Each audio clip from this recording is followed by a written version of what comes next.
Mute. Welcome to KXAN News Today. Here are your Thursday morning headlines. Arguments picking back up today in the impeachment trial. Suspended Texas Attorney General Ken Paxton. Yesterday, lead impeachment prosecutor Rusty Hardin accidentally said the prosecution rest their case before they were done. And presiding judge Dan Patrick is making them stick by it. And Hurricane Lee is still churning in the southwest Atlantic basin, and it's expected to impact New England and Atlantic Canada as early as Friday. Lee's expected to impact Bermuda first with strong winds and rain by early today. Lee is already producing high surf and intense rip currents across much of the East Coast. Sean, a heads up if you're driving on 183 this morning. There's an oversized load moving a transporter, and it's expected to slowly make its way northbound through the city of Luling and Lockhart. So be sure to plan your drive accordingly. The exact time the convoy will hit each area is unknown, but we do know that it will hit Lockhart around 11 o'clock. Live look outside. These are the roads around Austin, and not only are they wet, you're seeing some flashes of lightning throughout Central Texas, and this is going to continue throughout the morning. Thanks for joining us. I'm Tom Miller. Hey everyone, I'm Sally. And on this, meteorologist Sean Kelly is here to talk to us about how happy we are to see the rain, right, how long it's going to last, and will it bring any kind of cooler temperatures with it? Yeah, absolutely. I mean, yesterday we stayed in the 80s from the rain, nice. So it was really nice. And yeah, we're waking up to some heavy rain, some showers, some lightning strikes. So be mindful of that for your morning commute. Heavy soaking rain falling from the sky out in Pflugerville, Round Rock. Definitely want to stay indoors here for at least another 15 minutes or so before you head out. It could be a little bit dangerous here in these areas because some of these spots also picking up 1 to 2 inches, 2.5 inches of rain even in just a short amount of time. So heavy soaking rain from Leander down through Anderson Mill. Unfortunately missing much of Austin right now, but hang in there. We've got additional rounds of showers and thunderstorms here. One that cleared out of Mason County, pushing into Llano, just north into north of Fredericksburg, Round Mountain, Johnson City. You're seeing some nice rain there. This is all heading out further towards the east. A live look on the Austonian weather camera here showing a cloudy sky up above and a few lightning strikes, waking up the temperatures right now into the 70s for much of the area. 72 down in Buda, 73 in Round Rock, and then out towards the east we're into the middle 70s as well. Cool conditions once again with periods of showers and thunderstorms. We'll talk about when we'll see the rainiest weather coming up in the next few minutes. Thank you, Sean. This morning, Austin leaders are weighing in on a new contract with emergency medical services and how much data the police department shares. Yeah, the Austin EMS Association has voted to approve a new labor agreement with the city of Austin, and council plans to vote on that today. It includes a 4% raise overall to start and an increase in entry-level pay rate. 2 years ago, our medics were starting at $19 an hour, 56 cents. And this year, our brand new medics that start after October will see starting wages of $24 an hour, 24 cents. Also on council's agenda, a closer look at the amount of arrests, locations, and more data from the Austin Police Department. Now, City Council wants the department to release data more regularly. Council members say it's going to help shape policy decisions on things like staffing shortages, things like response times, and mental health calls. And if it is approved, it directs the city manager to go ahead and come up with the budget by the end of the year. White House is slamming the decision by House Speaker Kevin McCarthy to open an impeachment inquiry against President Biden. But McCarthy still stands by his move. House Republicans are investigating whether President Biden profited off the foreign business dealings of his son, Hunter, and other family members, but have not yet found any direct evidence. White House says the president did nothing wrong. McCarthy ordering this inquiry on his own, noting Democrats did the same thing with former President Trump. Relief in Pennsylvania this morning after a convicted murderer who escaped from prison has been captured. He was on the run for 2 weeks. Police finding Danilo Cavalcante in the woods about 20 miles from prison. Investigators drawn to that area by a burglar alarm on Tuesday and a heat-seeking camera on a helicopter homed in on that escapee. Police were able to quietly surround him. Authorities saying Cavalcante making one last run for it when he had that stolen rifle on him. but a police dog held onto him until officers could detain him. Capture, welcome news for people in that rural area, about an hour outside Philadelphia. It was actually pretty emotional. It's a sigh of relief that they've got him. It's just nice to see it come to a conclusion. Cavalcante will be transferred to a maximum security state prison where he'll serve his life sentence for murder. Back in our area, the Hayes School District is working on a new way to combat fentanyl and opioid overdoses. It's through a partnership with the Texas High School Coaches Association. The Coaches versus Overdoses program is starting today. It'll include what they're calling a prevention playbook of educational materials to raise awareness. They're also going to be giving out drug disposal tools at varsity football games. That program will launch at the Lehman versus Seguin football game tonight. It'll continue tomorrow night at the Johnson versus Del Valle game. Coaches Association plans to take the program statewide next month. New data showing that child poverty has doubled and how the Biden administration is working to try and curb those numbers. And why a man says he is suing a Rainy Street bar in Austin after trying to de-escalate a situation that broke out at the bar. Good morning, a live look outside, and look at that, right on cue. We are seeing lightning in some of our northern cities, our northern viewing area. As storms continue to move through, we're going to see that off and on throughout the morning. Democrats and the Biden administration are again trying to give more money to parents. KXAN's Alexandra Limon finds new data that shows since the child tax credit ended, child poverty has doubled.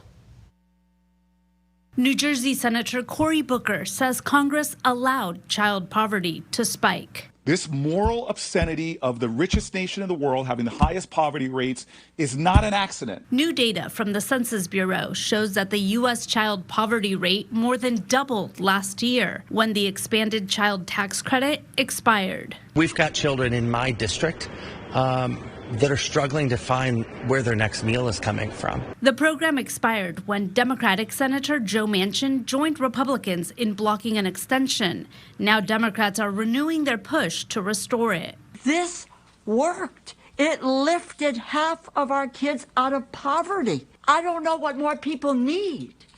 Republican Congressman Dan Muser says there are still options for tackling child poverty. As long as we put the money in the right spot, I would be for helping those families, those children, and lifting them up. Opponents say entitlement programs like the expanded child tax credit cost too much and are contributing to the ballooning national debt. But Senator Booker argues the price tag of not acting is even greater. Costing us $1 trillion to our economy.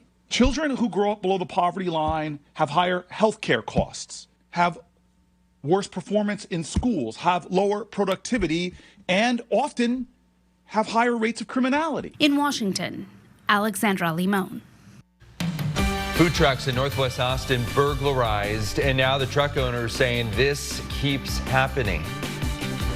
Austin's mayor says he has a plan that could help people experiencing homelessness, how it will prevent cuts at one of the largest mental health providers in our area.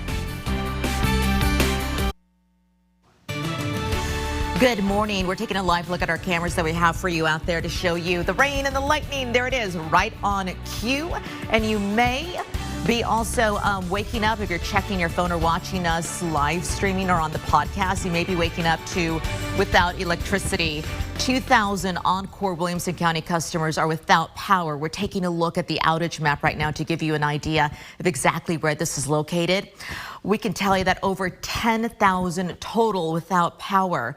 25 Encore outages is impacting several zip codes and many customers. So we're going to keep an eye on that. We're going to reach out to Encore and see what the problem is, and of course, if it's weather related and what is going to be done about it. But let's talk about the news this morning other than the weather. Food truck owners at a Northwest Austin food park pulled into work to find broken glass, damage to doors, and cut locks. KXAN's Nabil Ramatna talked to workers who say this is not the first time it's happened.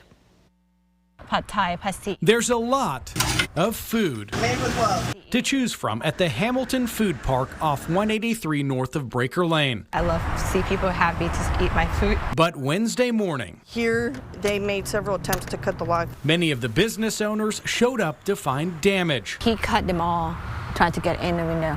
Erica Guerrero owns Sopa de Fideo. She showed us this video of a man using bolt cutters to cut her locks on her windows. He couldn't get in, so he moves on to another business. This one, it locked through and he cut. This food truck owner wished to remain anonymous, but she had her locks cut, windows smashed out, and tip jar taken. I lost my money today. I can't open until I fix everything. Both owners called police, but Guerrero says she was not happy with the response. 7 to 10 days, thank you and goodbye. It's not a whole lot that they offered to do. She says she feels unsafe and is just trying to make a living. But she fears waiting for a detective will only mean others become victims from the same person. Mostly, I feel sad. I feel sad that this is what we've, this happens. This is okay. We asked Austin police about the incident and about crimes targeting food trucks overall. They didn't answer our questions, but Guerrero says she's noticed more issues in the area lately. I would definitely like to see a lot more of a police presence in the area. She's looking into private security, but for now, it's back to work. She's hoping someone stops the criminal before he strikes again. It's a setback for us, for all of us. Nabil Ramadna, KXAN News. We looked into this story after a viewer alerted us to the overnight break-in, and if you have something you want us to look into, please do so. Scan your phone to the QR code on the screen, or you just go to our website. You can also submit tips through the email. It's reportit@kxan.com. A record number of animals are in loving homes thanks to NBC's Clear the Shelters effort. KXAN and other NBC stations partnered with the animal shelters all throughout the country. This is to help connect animals with families. More than 1 million pets have been adopted across the nation since this initiative began back in 2015. More than 157,000 of those adoptions happening just last month. And people have donated $575,000 to participating animal shelters and rescues as part of this year's fundraising efforts. Love to see that. Absolutely. And you want to be mindful, of course, of your pets outdoors today in the rain. You don't want to leave them in the rain. We've got also some lightning out there. But it's exciting that we've got cooler temperatures. We've got some heavy rain. I mean, we needed this. I bet there's, Go ahead. I was going to say, there's probably a lot of people waking up with their pets, their dogs in particular, sort of hiding under the bed or that sort of thing. They don't like that. Yeah, there's quite a bit of lightning and thunder up towards the northern part of Travis County into even out towards our eastern viewing area. So let's get to the maps here at 448. Let's show you what's going on over the past few days. Boy, did yesterday feel wonderful. Yesterday was the first day in months that we had a high temperature that was below average, 89 degrees. So that marks 4 days in a row back to back of temperatures below that 100-degree mark. And we will continue to deal with some cooler temperatures. I don't think it will be quite as cool today as that, but it's a possibility it will be pretty close. You can see some lightning out in the distance, a live look in the Domain area as we kick off your morning. 73 degrees with the winds variable 3 miles per hour, 71 in San Saba, 70 in Lampasas, sitting at 75 in Giddings. So temperatures for the most part pretty reasonable here. The heaviest rain is now pushing into northeastern Travis County, down to southeastern Williamson County. We've got some steady rain into Milam County, and then some scattered light to moderate rain out into portions of the hill country from Blanco into Burnett. So this is some good rain. We've had some rainfall reports near 1 inch to 2 inches, even 2.5 inches just north of the Round Rock area. Down from Leander, you can see a whole lot of lightning there across 183.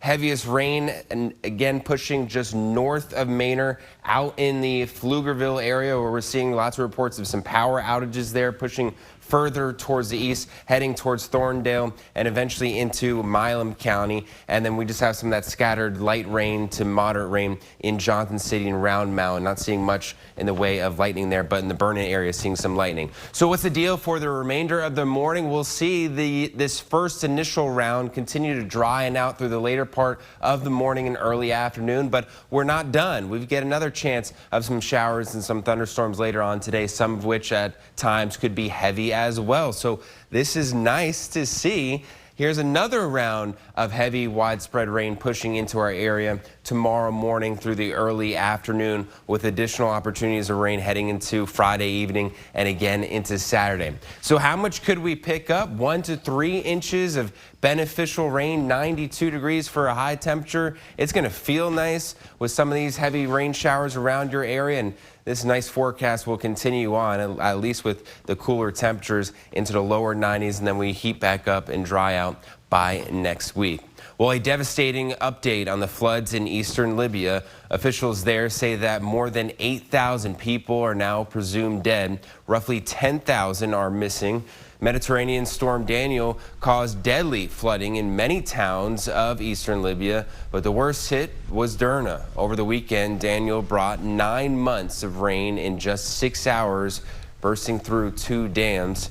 More than 30,000 people have been displaced from their homes. Thank you, Sean. Syphilis rates in Texas, they're rising, and the highest increase is being seen in pregnant women and newborns. Texas Tribune reporting there's a shortage of available treatment for that bacterial infection. Syphilis rates in Texas rising from about 21,000 in 2020 to nearly 26,000 in 2022, more than double the rate reported in the state 5 years ago. National shortage of bicillin, an injectable kind of penicillin, is contributing to the rise. Pfizer saying it underestimated the demand for that drug. Therefore, supply is going to be limited until next year. Texas Department of State Health Services is having healthcare providers save the drug for pregnant patients. And this shortage could potentially last until next summer. The unions representing Hollywood's striking screenwriters and actors remain miles apart from big studios on some really key issues. And that means that the majority of entertainment productions are still on hold with no end in sight. Mikey O'Connell, features editor at The Hollywood Reporter, says the delay in production will almost certainly impact not just this fall and winter, but into the spring of 2024. If there's not resolution in September, you are seeing this seep into 2024 in a major way. 2023 is already a mulligan. Like, the year is over. We're going to get what's been taped and out there, but there's no hope for scripted starting at the top of next year if this resolution doesn't happen immediately. Coming up next on the Today Show, what's going to happen if a deal is not reached this month? Houston area Girl Scouts are recounting the scary moment when they swam for their lives because an alligator was swimming towards them. It happened over the weekend during a camping trip at the Huntsville State Park. Moments after the girls jumped into the lake, holy cow, an alligator estimated to be 14 feet long swam right toward them. You can see it in a video that we have for you too. So then it got between the girls and the gator. Somebody did get in between them and got them out safely. I always say that I love them to death. I always say I would do anything for them. Now I definitely know I would do anything for them. Wow. Yeah. Texas Parks and Wildlife has removed some alligators from the park in the past. It's now evaluating if the same needs to be done with this one. While alligator attacks are rare, the department says they can happen. Getting a closer look, remember, most alligators do avoid humans. Texas Parks and Wildlife says if you see them on riverbanks or lake shores, they will generally go back into the water if you get near. And if you hear the alligator hiss, you're too close, that's a warning. Also important to remember to keep your pets on a leash. Alligators have really keen senses of smell, and if they're hungry, they could come after your pet. Alligators can also be officially deemed a nuisance following canoes or kayakers or showing up around homes. At that point, you need to call authorities like Texas Parks and Wildlife so they can help move the alligator to a new home. This is KXAN Sports, brought to you by Thomas J. Henry. Although Saturday's matchup may have a little less pomp and circumstance around it compared to the game against Alabama, it's still significant. Texas hosting Wyoming, and Noah Gross gets you set for that matchup from Royal Texas Memorial Stadium. Well, you name pretty much any individual or team honor given out in college football for week 2. Chances are pretty high a Texas Longhorn either won that award or was very high in the list for their statement win Saturday night in Tuscaloosa against number 3 ranked Alabama. Nobody really going to deny the magnitude of Texas's upset over the Crimson Tide, but it's now, of course, about turning the page. Steve Sarkisian and the Texas coaching staff preaching that to the team, that it's just one game far away from their goal, but clearly vital to this group moving on is player leadership. We had success, we know, but there's still things to improve on. And if we can kind of embed that into the rest of our teammates and kind of, set that as the standard, then we should be good. Like, even when I was a fan, I watched Texas. If I was on the outside looking at it, I'd be like, okay, they got that win, but what are they going to do next week? So even just, I'm already thinking that, so we're already going to be on top of that, and that's how we're going to practice. Leading by example for sure, us not hanging up on it, and just telling them that, hey, we have something that we have to do, and we have a mission that we're ahead of. And if you see it, then you point it out. The people not being as focused as possible, you have to stomp that as soon as you see it. Sark making it very clear to his team he does not want to downplay what they did Saturday night. Massive win on the road in a hostile environment. That's a win Texas should gain confidence from, just not too much confidence where they get complacent, especially against a Wyoming team that beat Texas Tech in week 1. Remember last year after that massive win against Oklahoma in the Red River rivalry, a bit of a letdown and a slow start against Iowa State here at home in a game Texas was expected to roll pretty easily. They're hoping for no such letdown Saturday here at DKR Texas Memorial Stadium. For now, Noah Gross, KXAN News. Thank you, Noah. For those listening on the KXAN Today podcast, thank you so much for joining us. We have a lot more to cover. Here's what else we're tracking in the 5 a.m. hour of KXAN Today. It's the impeachment trial of suspended Texas Attorney General Ken Paxton continuing today. The major mistake the prosecution made in the court. Thanks for joining KXAN News Today. You can also listen to KXAN News Nightly every weekday after 5:30 p.m. for in-depth coverage on what matters most to you.